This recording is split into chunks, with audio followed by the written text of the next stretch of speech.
बीच रूस के एक छोटे से गांव में 6 साल के इवान, उसका बड़ा भाई पीटर और उनकी माँ को दिखाया जाता है। दोनों भाई अपने अपने खेल में मस्त हैं, जबकि माँ नदी किनारे कपड़े धो रही है। तभी अचानक एक जर्मन लड़ाकू हवाई जहाज ऊपर से बमबारी करने के लिए आता हुआ दिखाई देता है, जिसे देखकर माँ और पीटर काफी डर जाते हैं। पर इवान को डर नहीं लगता। वो फौरन अपनी गुलेल निकालता है और सीधे उस जहाज को निशाना बनाकर गिरा देता है। अब जैसा कि हम जानते हैं कि ये पॉसिबल नहीं है, ठीक वैसे ही इवान को भी ये बात पता चल जाती है कि वो सब असल में उसका एक सपना था। सपने से जागते ही इवान अपनी माँ को पुकारता है और इसी बीच उसे बाहर सच में बमबारी की आवाज आने लगती है। घबराकर वो अपनी माँ को और तेजी से आवाज लगाने लगता है और तभी वहाँ उसकी पड़ोस वाली आंटी आती हैं। इवान को देखकर वो बहुत ही इमोशनल हो जाती हैं और उसे गले लगाते हुए कहती है कि ईश्वर का शुक्र है कि तुम जिंदा हो। इवान पूछता है, आंटी माँ कहाँ है? आंटी कहती हैं कि बेटा, अभी अभी बमबारी में तुम्हारी माँ और भाई मारे गए। जब मुझे तुम वहाँ दिखाई नहीं दिए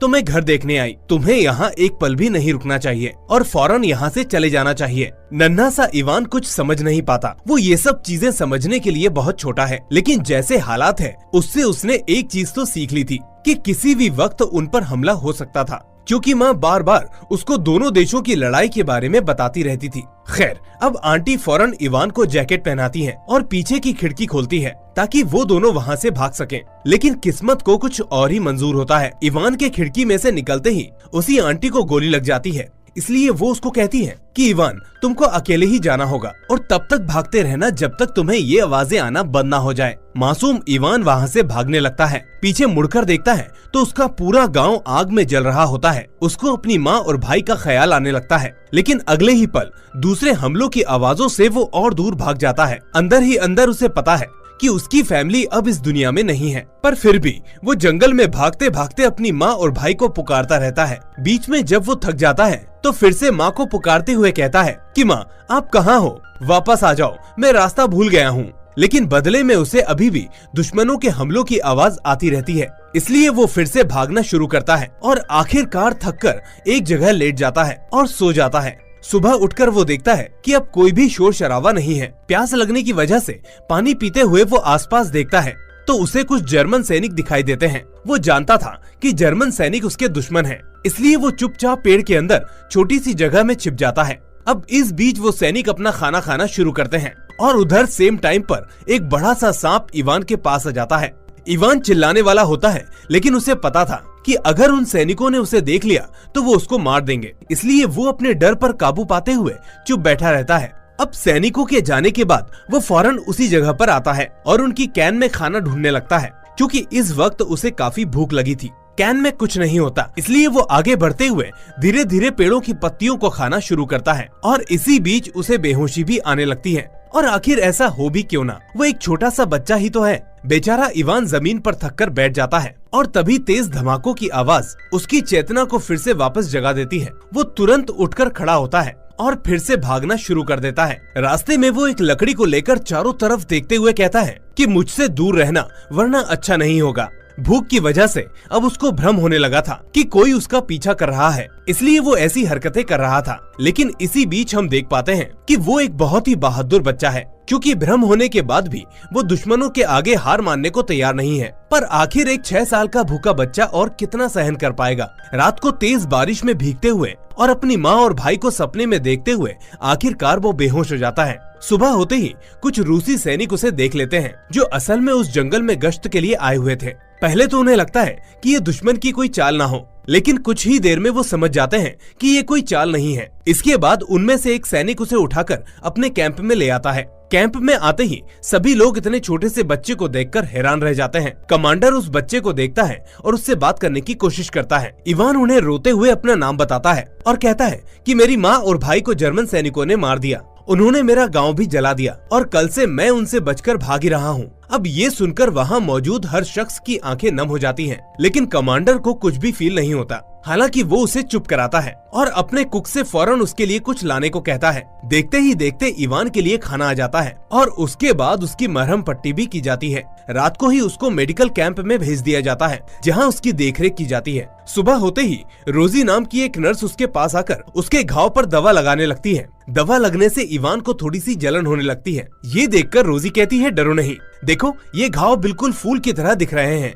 इवान कहता है कि कोई फर्क नहीं पड़ता क्योंकि मुझे फूल पसंद नहीं है, अच्छा होता ये एक टैंक की तरह दिखते। ये बात सुनकर रोजी हैरान हो जाती है कि एक छोटा बच्चा ऐसे कैसे बोल सकता है। इसके बाद वो पूछता है कि मैं कहाँ पर हूँ। रोजी कहती है कि तुम इस वक्त रशियन मेडिकल कैंप में हो। इवान पूछता है कि रात को तो मैं कहीं और था। रोजी कहती है कि हाँ वो मिलिट्री कैंप था, लेकिन तुम्हें चोट लगी थी इसलिए तुमको यहाँ लाया गया। इवान पूछता है तो फिर उन अंकल को क्यों नहीं लाया गया जिनके हाथ में चोट लगी हुई थी। रोजी समझ गई कि वो कमांडर की बात कर रहा है, इसलिए वो कहती है कि वो यहाँ के लीडर हैं और लीडर को अपनी फिक्र नहीं होती, वो दूसरों की फिक्र करते हैं। इवान पूछता है कि वो लीडर है तो इसका मतलब वो बहुत बहादुर होंगे। पास लेटा बूढ़ा आदमी कहता है कि हाँ वो बहुत बहादुर है। रोजी कहती है कि उन्हें उनकी बहादुरी के लिए एक शौर्य पिस्टल भी मिल चुकी है जो हर किसी को नहीं दी जाती। इवान ये सुनकर बहुत ही फैसिनेट हो जाता है और कमांडर के बारे में सोचकर मोटिवेट होने लगता है। दूसरी तरफ रोजी भी इवान की ऐसी मासूमियत देखकर हैरान भी होती है और साथ में उसे उस पर प्यार भी आने लगता है। उसे दुख होता है कि ऐसे बच्चे ने अपनी माँ को खो दिया। अब दूसरे दिन दोपहर को कमांडर भी इवान से उसका हालचाल लेने आता है। वो बहुत ही रिस्पॉन्सिबल कमांडर था और वो नहीं चाहता था कि सैनिकों के बीच में ये छोटा सा बच्चा ज्यादा दिन रहे। वो चाहता था कि जल्दी ही उसे ठीक करके अनाथालय शिफ्ट कर दिया जाए। हालचाल लेते वक्त इवान उससे शौर्य पिस्टल के बारे में पूछता है। किसी भी सैनिक में उस पिस्टल को पकड़ने की हिम्मत नहीं थी, लेकिन कमांडर उसे अपनी पिस्टल देकर कहता है कि सिर्फ बहादुर लोगों को ये पिस्टल मिलती है। तभी इवान कहता है कि मैं भी बहुत बहादुर हूँ, इसलिए मुझे भी पिस्टल मिलनी चाहिए। इस पर कमांडर कहता है कि हाँ जब तुम बहादुरी से ये कड़वी दवा टाइम पर लोगे और ठीक हो जाओगे तो मैं तुमको एक पिस्टल दूंगा। और हाँ एक बात याद रखना, बहादुर लोग कभी रोते नहीं, इसलिए अगली बार जब रोजी आंटी दवा लगाएं तो रोना नहीं। ये सुनकर इवान बहुत खुश होता है और उस दिन से अपनी सारी दवाइयाँ टाइम पर लेने लगता है। देखते ही देखते अब सभी को इवान से बेहद लगाव हो जाता है। अब कोई भी नहीं चाहता कि इवान वहाँ से जाए, इसलिए एक दिन रोजी कमांडर के पास आकर उससे रिक्वेस्ट करती है कि इवान को वहीं रखा जाए, वो उसकी देखभाल करती रहेगी। लेकिन कमांडर उसको बोलते हैं कि एक बच्चे का इस जंग के मैदान में कोई काम नहीं, यहाँ हम सभी के साथ साथ उसकी जिंदगी को भी खतरे में डालना उसके लिए सही नहीं होगा, इसलिए मैं उसको यहाँ रखने की इजाजत नहीं दे सकता। अब ये सुनकर मायूस रोजी वहाँ से चली जाती है। अब अगले दिन कुछ सैनिक इवान से मिलने आते हैं। इवान कहता है कि मेरे पास तो कोई चीज भी नहीं है जिससे मैं खेल सकूं या आप सभी की मदद कर सकूं। तभी एक सैनिक उसे एक दूरबीन देकर जाता है। वो कहता है कि इससे हमें दुश्मनों की लोकेशन का पता चल जाता है, इसलिए तुम इसको रखो और जब जंग होगी तब इसका इस्तेमाल करना। इवान उसको लेकर काफी खुश हो जाता है और उसकी खुशी देखकर बाकी सैनिकों के चेहरे पर भी मुस्कान आ जाती है। इसी बीच उसी दिन शाम को वहाँ का कुक कमांडर के पास आता है कि इवान बहुत जल्दी अनाथालय जाने वाला है, इसलिए वो कमांडर से रिक्वेस्ट करता है कि इवान को वहीं रख लिया जाए, क्योंकि एक तो उसका कोई नहीं है और ऐसे हालात में अनाथालय के अंदर की कंडीशन भी ठीक नहीं होगी, वहाँ पहले से ही काफी बच्चे हैं। कमांडर इस बात को ध्यान से सोचता है, लेकिन वो ऐसा नहीं कर सकता। जंग और युद्ध ने उसके मन को काफी पक्का कर दिया है। ऐसे फैसले वो नहीं लेना चाहता जिससे वो दूसरों के सामने खुद को कमजोर महसूस होने दे। इसी बीच अचानक बेस पर जर्मन सैनिक हमला कर देते हैं और बदले में जवाबी कार्यवाही करके रूसी सैनिक उनको खदेड़ देते हैं। इस घटना से कमांडर और चिंता में पड़ जाता है, क्योंकि वो चाहता है कि इस सब से जितनी जल्दी हो सके उतनी जल्दी इवान को दूर भेजा जाए। इसलिए वो दूसरे दिन ही अनाथालय वालों को वहाँ बुला लेता है। एक एक करके सभी इवान से मिलने लगते हैं। रोजी भी वहाँ उससे आखिरी बार मिलने आती है और सभी के जाने के बाद आखिर में कमांडर उसके पास आता है। कमांडर उसके पास आया तो बहुत कुछ कहने था, लेकिन उसके जाने की वजह से वो उसकी आंखों से आंखें नहीं मिला पा रहा। इवान भी देखता है कि कमांडर के हाथ में जो चोट लगी थी वो अब ठीक हो चुकी है। इसी बीच कमांडर अपने पास एक लकड़ी की पिस्टल निकालकर इवान को देता है और कहता है कि तुम पूरी तरह ठीक हो चुके हो, इसलिए ये रहा तुम्हारी बहादुरी का इनाम। ये सुनते ही इवान बहुत इमोशनल हो जाता है। वो एकदम से कमांडर को गले से लगा लेता है और कहता है कि मुझे पता है कोई भी आपकी फिक्र नहीं करता और आप सभी की फिक्र करते हैं कि आपके हाथ की चोट ठीक होने से मैं बहुत खुश हूँ, क्योंकि मुझे आपकी फिक्र थी। आखिर आप यहाँ के लीडर हैं, आप सभी की देखभाल करते हैं, इसलिए मैंने सोचा कि क्यों ना मैं आपकी देखभाल में लग जाऊं। ये सुनकर अब कमांडर भी इमोशनल हो जाता है। वो कहता है कि तुम भले ही छोटे हो, लेकिन भगवान ने तुम्हें वो चीज दी है जो शायद इंसानों के पास हो, तो वो इस तरह की जंग कभी ना करें। इसके बाद वो इवान की तरफ देखता है और कहता है कि तुम हमेशा मेरी देखभाल कर सकते हो, लेकिन उसके लिए तुम्हें मेरा बेटा बनना होगा। क्या तुम उसके लिए तैयार हो? इवान ये सुनकर कहता है कि हाँ, मैं कोशिश कर सकता हूँ। ये मासूम और नादान जवाब कमांडर के दिल में घर कर जाता है और फाइनली उन अनाथालय वाले पेपर्स को फाड़कर वहाँ से आए लोगों को लौटा देता है और इवान को अपने साथ रखने के लिए अडॉप्शन के लिए अप्लाई कर देता है। अब इवान के वहीं रहने की खबर सबको मिलती है, जिसे सुनकर सभी को बहुत खुशी होती है। इसी के चलते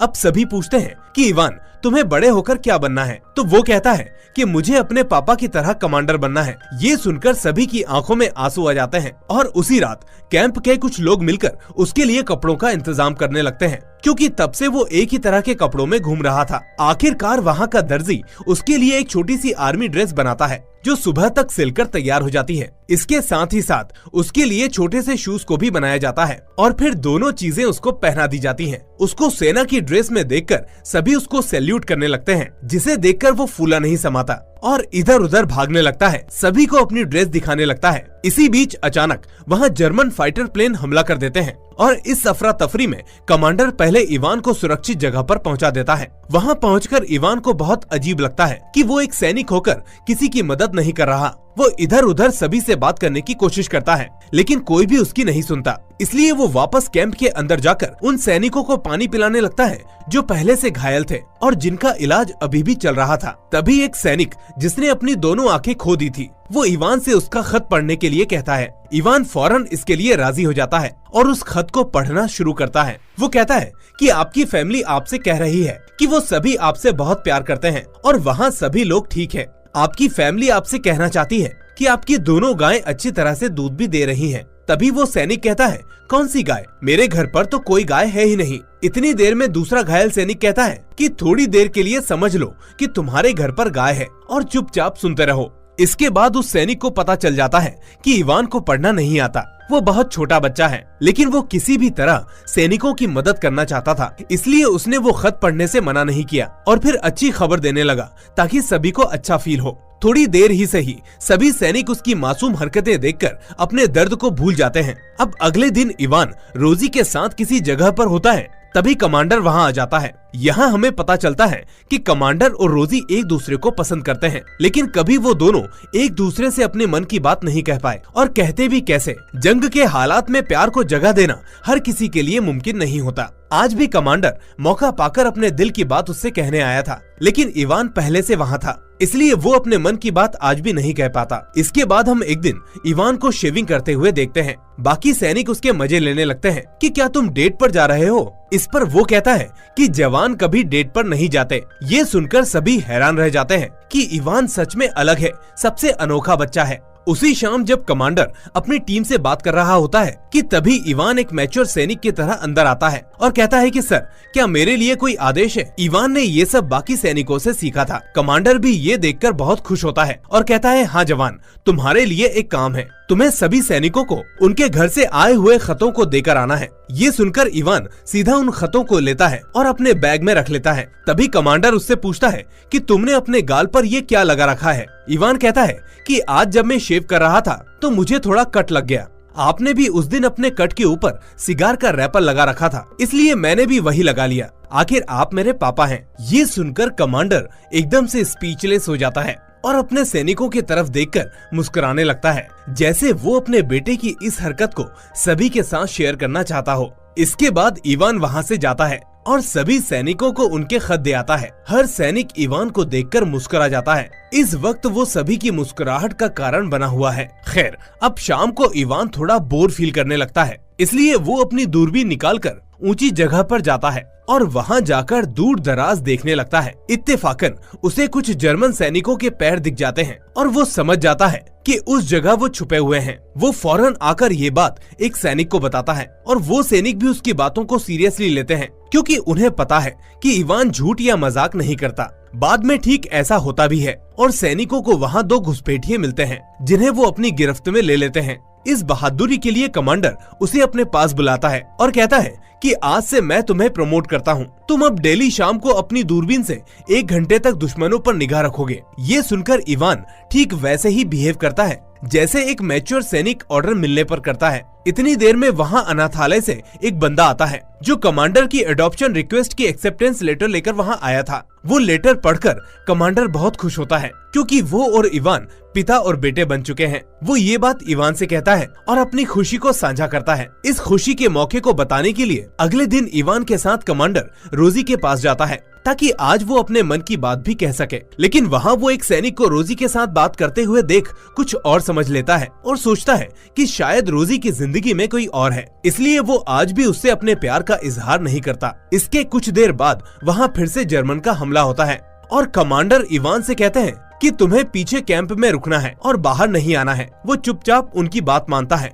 और पीछे जाकर बैठ जाता है। लेकिन इसी बीच उसे पता चलता है कि कमांडर काफी परेशान है, क्योंकि दुश्मनों के हमले से टेलीफोनिक वायर कट गया है और वो किसी से संपर्क नहीं कर पा रहे। अब जब काफी देर हो जाती है तो इवान किसी को बिना बताए सीधा उस जगह पर पहुंच जाता है जहां पर एक सैनिक उस वायर को ठीक करने के लिए पहले से मौजूद था। लेकिन सामने से हो रहे हमलों की वजह से वो सैनिक घायल हो चुका था, इसलिए वायर को नीचे जाकर जोड़ नहीं पा रहा था। इसी बीच इवान वहाँ पहुँचता है और उससे पूछता है कि वायर को कैसे जोड़ा जाए। वो सैनिक उससे मना करता है, लेकिन इवान नहीं मानता और गड्ढे में नीचे उतर जाता है। नीचे उतरते ही सैनिक उसे बताता है कि वहाँ 2 वायर्स हैं, बस तुम्हें दोनों को कनेक्ट करना है, जिससे कनेक्शन चालू हो जाएगा। इवान ठीक ऐसा ही करता है और अपने हाथों से वायर कनेक्ट कर देता है। ये चीज एक बार फिर से साबित कर देती है कि इवान एक बहादुर बच्चा है। अब एक दिन इवान रोजी के पास आता है और कहता है कि कमांडर को चोट लगी है, वो कुछ खा पी नहीं रहे हैं। ये सुनकर रोजी एकदम से भागती हुई कमांडर के पास पहुंचती है और उनको चेक करने लगती है। कमांडर एकदम ठीक थे। वो कहते हैं मैं बिल्कुल ठीक हूँ, तुमसे किसने कहा कि मैं घायल हूँ। और जब बात सामने आती है तो दोनों समझ जाते हैं कि ये काम इवान का है, क्योंकि वो जानता है कि दोनों को एक दूसरे से प्यार है, लेकिन वो इसके बारे में बात नहीं करते। हालांकि आज भी रोजी वहाँ से चली जाती है और कमांडर भी कुछ नहीं कह पाते। अगले दिन कैंप में कुछ डॉग्स आते हैं जिनके पीछे कार्ड्स लगे होते हैं। कार्ड्स देखकर इवान उसमें बैठ जाता है और उसके बैठते ही डॉग्स समझते हैं कि उनको दौड़ना है, इसलिए वो भागना शुरू कर देते हैं। ये रोलर कोस्टर जैसी राइड इवान को बहुत अच्छी लग रही होती है, लेकिन वो डॉग्स गलती से माइन वाले रास्ते पर जाने लगते हैं। ये देखकर एक सैनिक फौरन इवान को बचाने पहुंचता है और एन मौके पर जाकर डॉग्स के आगे अपनी बाइक को लगाकर उन्हें रोक लेता है। इवान की फिक्र करते हुए रोजी और कमांडर वहाँ आते हैं और कमांडर को लगता है कि ये सही मौका है, उसे अपने दिल की बात कह देनी चाहिए। तभी उसके मन में जो था वो रोजी को बोलता है कि रोजी, क्या तुम इवान की माँ बनना पसंद करोगी? अब ये शब्द सुनकर रोजी समझ जाती है कि कमांडर किस बारे में बात कर रहा है। रोजी को भी असल में इवान से दूर नहीं होना था, इसलिए अभी तक उसने भी कमांडर से अपने दिल की बात नहीं कही थी। आखिरकार वो कमांडर को इसके लिए हाँ बोल देती है। इसके बाद शाम को जब सभी लोग कैंप शिफ्ट कर रहे होते हैं, तभी जर्मन्स एक बार फिर उन पर हमला कर देते हैं। इस बार जैसे तैसे सैनिक की टुकड़ी अपनी जान बचाती है, क्योंकि वो सभी इस बार खुले मैदान में थे।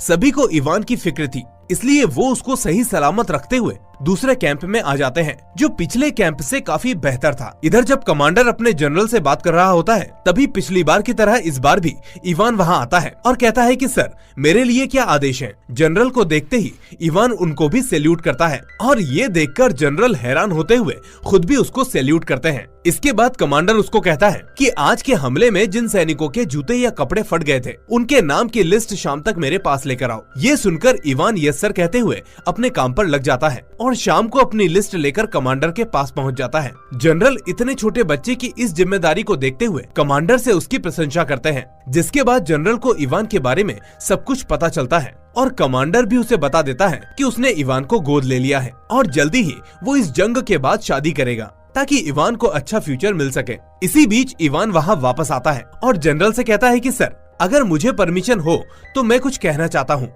जनरल उसको परमिशन देता है, जिसके बाद इवान कहता है कि सर, मेरे पापा आपकी टीम के कमांडर हैं और जल्दी ही उनकी शादी होने वाली है, इसलिए मैं रिक्वेस्ट करता हूँ कि जल्दी ही उनको छुट्टी दे दी जाए, ताकि वो और रोजी आंटी शादी कर सकें। ये सुनकर जनरल को उसकी समझदारी का भी पता चल जाता है। वो इसकी परमिशन दे देता है और फिर आर्मी को इवान के बारे में बताता है। कुछ ही दिनों में इवान के लिए एक नई ड्रेस आती है, जिस पर उसके लिए स्टार्स और बैचेस लगे होते हैं, जो इसलिए नहीं थे क्योंकि वो एक बच्चा था, बल्कि इसलिए थे क्योंकि वो बच्चा होते हुए भी बड़ों जितनी बहादुरी साबित कर चुका था। खैर, अब कुछ दिनों बाद जर्मन सैनिकों का हमला चलता रहता है और इसी बीच कमांडर घायल हो जाता है। नन्हे इवान को जब ये पता चलता है तो वो अपने पिता को देखने वहाँ पहुँचता है। उनकी हालत देखकर वो इमोशनल हो जाता है और रोने लगता है। तभी कमांडर कहता है कि अरे, भूल गए, बहादुर लोग रोते नहीं है। ये सुनते ही इवान अपने आंसू पोंछ लेता है और आखिरकार कमांडर के ठीक होते ही रोजी और उसकी शादी हो जाती है, जिसके बाद तीनों अकेले इंसानों को एक होने का मौका मिलता है। तीनों की ही जिंदगी अलग अलग राह पर थी